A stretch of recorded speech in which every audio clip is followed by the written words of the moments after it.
대통령 직속 국방혁신위 위원으로 위촉이 됐고요.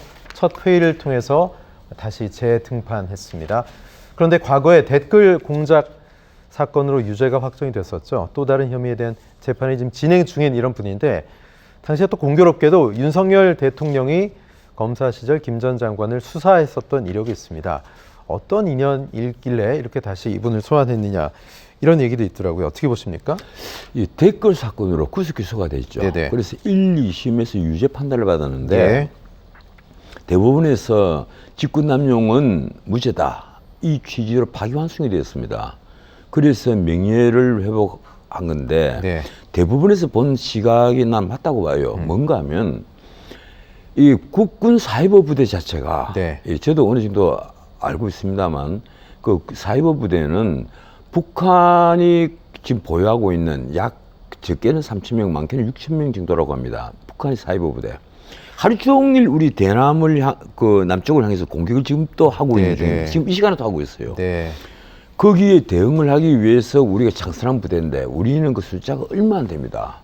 아주 사실 북한의 그 사이버 부대에 비하면 우리는 정말 열악하다고 할까? 네. 숫자도 얼마 되지 않고 뭐 숫자가 얼마 되지 않으니까 거기 대응 능력도 나는 그 현격이 떨어지지 않느냐 이렇게 보고 있는데 그 사이버 부대에서 대응을 한 것이 댓글 조작으로 그렇게 그 결론이 나서 결국 그걸 결재를 한 김관진 장관. 예. 근데 이분은 이 체크를 했다는 거거든요. 자기가 본 기록에. 네. 이 체크를 한 게 제가 지금도 기억을 하는데 그것이 마치 승인을 하고 지시를 한 것처럼 인정이 돼 가서 1, 2심 유죄를 받았는데 예. 결국 3심에서는 이제 파기환송이 됐죠. 그래도 아직까지도 지금 재판에 계류 중인 그 사안이고 어디까지는 신분은 피고인이란 말이에요. 예. 그런데 이번에 그 혁신위에 그 부위원장으로 그 모시면서 이 윤석열 대통령이 아주 재밌는 표현을 썼습니다. 네네.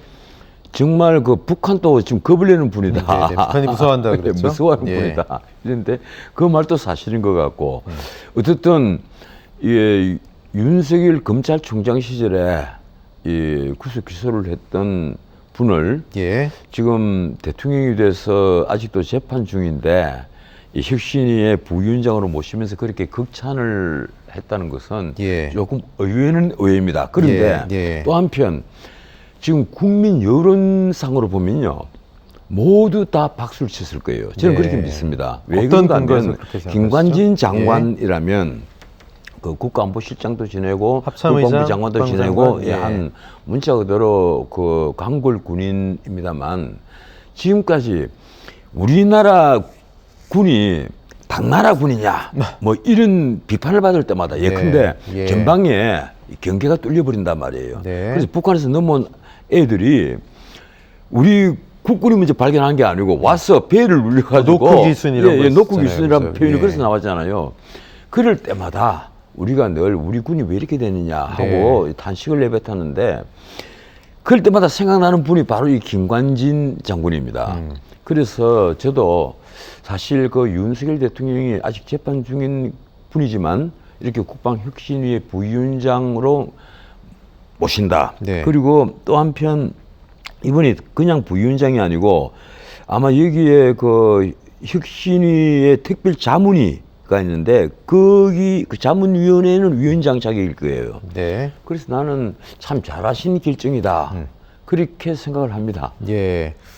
글쎄요. 70세가 이제 넘은 고령이시고. 예, 또 그리고요. 예. 파기환송이 됐다면 의뢰의 그 파기환송 취지에 맞춰서 2심 판결이 나오거든요. 그렇죠. 과거에 그 잘 아시겠지만 이재명 그 민주당 대표 공직선거법으로 1, 2심 그 2심에서 벌금 300만 원 올라갔는데 네네. 그래서 정치 생명이 끊길 판인데 예. 그 대법원에서 권순일 대법관이 그 앞장을 서가지고 결국 무죄 취지로 파기환송됐잖아요. 네. 결국 그러니까 2심에서 다시 거기에 맞춰서 무죄 판결을 할 수밖에 없는 겁니다. 예. 알겠습니다.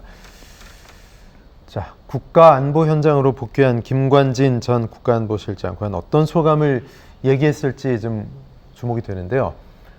당장이라도 싸울 수 있는 군이 되도록 준비해야 한다. 첨단 과학기술을 군사작전 개념에 접목하는 기회를 놓쳐선 안 된다. 이렇게 이야기를 했습니다.